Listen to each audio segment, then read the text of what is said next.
ಬಹಳ ಖುಷಿ ಆಗುತ್ತೆ. ಈ ತರ ವಾತಾವರಣ ನೋಡಿ ನೀವೆಲ್ಲರೂ ನಮ್ಮ ಸ್ನೇಹಿತರೇ ಇದ್ದೀರಿ, ಅಣ್ಣ ತಮ್ಮದಿರೇ ಇದ್ದೀರಿ, ಬಹಳ ವರ್ಷಗಳಿಂದ ಗೊತ್ತಿರೋರೆ, ನಮ್ಮೆಲ್ರಿಗೂ ಗೊತ್ತು. ಈ ತರ ಒಂದು ವಾತಾವರಣ ನೋಡಿ ತುಂಬಾ ವರ್ಷಗಳಾಗಿತ್ತು. ಸೊ ಈ ತರ ವಾತಾವರಣ ಕ್ರಿಯೇಟ್ ಮಾಡೋದಕ್ಕೆ ನನ್ನ ತಂಡ ಬಹಳ ಶ್ರಮ ಪಟ್ಟಿದೆ. ನನ್ನ ಡೈರೆಕ್ಟ್ರು ಶ್ರೀನಿವಾಸ್ ರಾಜು ಅವರು, ನಮ್ಮ ಪ್ರೊಡಕ್ಷನ್ ಹೌಸ್, ಹಾಗೆ ಎಲ್ಲಾ ಮಾಧ್ಯಮ ಮಿತ್ರರು, ಪ್ರತಿಯೊಂದು ಮಾಧ್ಯಮದವರು ಕೂಡ ಬಹಳ ಸಪೋರ್ಟ್ ಮಾಡಿದ್ರೆ.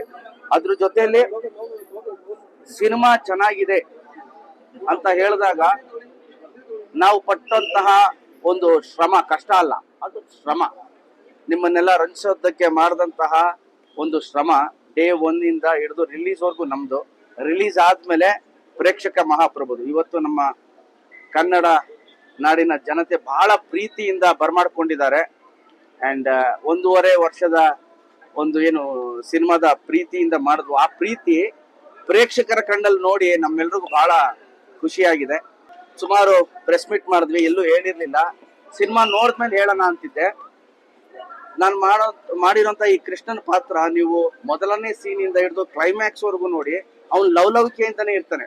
To keep up that energy, ಲವಲವಿಕೆ, ನಾನು ಈಚ್ ಅಂಡ್ ಎವ್ರಿ ಡೇ ಸೀನ್ ನ ತರಿಸಿ ಓದಿ ಆ ಫ್ಲೋ ಬೇಕಲ್ಲ.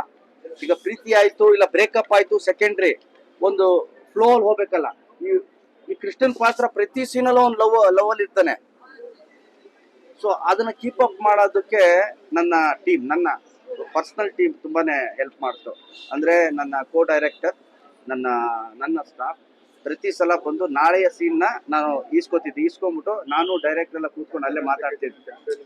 ಓಕೆ, ಇದಾಗಿದೆ, ಈಗ ಮಾಡೋಣ. ಅಂಡ್ ಅದು ನಾನ್ ಲೀನಿಯರ್ ಸ್ಕ್ರೀನ್ ಪ್ಲೇ ಇರೋದ್ರಿಂದ ಫಸ್ಟ್ ಹಾಫ್ ಅಲ್ಲಿ ಆ ಎಕ್ಸ್ಪ್ರೆಷನ್ ಕೂಡ ಜಂಪ್ ಆಗಬಾರ್ದು, ಸೀನ್ ಯಾವತ್ತು ಜರ್ಕ್ ಹೊಡಿಬಾರ್ದು ಅಂತ ಒಂದು ಮಾತುಕತೆ ಮಾಡ್ತಿದ್ವಿ. ಒಂದು ಎಕ್ಸ್ಪರಿಮೆಂಟ್ ಆಗೇ ಮಾಡಿದ್ವಿ ನಾವು. ಈ ತರ ಒಂದು ಲವ್ ಸ್ಟೋರಿ ಜೊತೆ ಫ್ಯಾಮಿಲಿ ಡ್ರಾಮಾನ ಒಂದು ನಾನ್ ಲೀನಿಯರ್ ಅಲ್ಲಿ ಹೇಳೋದಿದೆಯಲ್ಲ, ಪಾಸ್ಟ್ ಟು ಪ್ರೆಸೆಂಟ್, ಅದು ನಮ್ಗೆ ಬಹಳ ಚಾಲೆಂಜಿಂಗ್ ಆಗಿತ್ತು. ಬಟ್ ಇವತ್ತು ಜನ first half and especially second half ನ ಏನ್ ಎಂಜಾಯ್ ಮಾಡ್ತಿದ್ದಾರೆ, ಖುಷಿ ಪಡ್ತಿದ್ದಾರೆ, ಅದೆಲ್ಲ ಟೀಮ್ ಎಫರ್ಟ್. ಅಂಡ್ ನಿಮ್ಮ ಪ್ರೀತಿ, ನಿಮ್ಮ ಆಶೀರ್ವಾದ ಸದಾ ನನ್ನ ತಂಡದ ಮೇಲೆ ಇರಲಿ. ಸ್ಪೆಷಲ್ ಥ್ಯಾಂಕ್ಸ್ ನನ್ನ ಎಲ್ಲ ಪ್ರೀತಿಯ ಅಭಿಮಾನಿಗಳಿಗೆ ಹಾಗೂ ಕನ್ನಡ ಪ್ರೇಕ್ಷಕರಿಗೆ, ಪ್ರತಿಯೊಬ್ಬ ಕನ್ನಡದ ಅಭಿಮಾನಿಗಳಿಗೆ ನನ್ನ ಸ್ಪೆಷಲ್ ಥ್ಯಾಂಕ್ಸ್.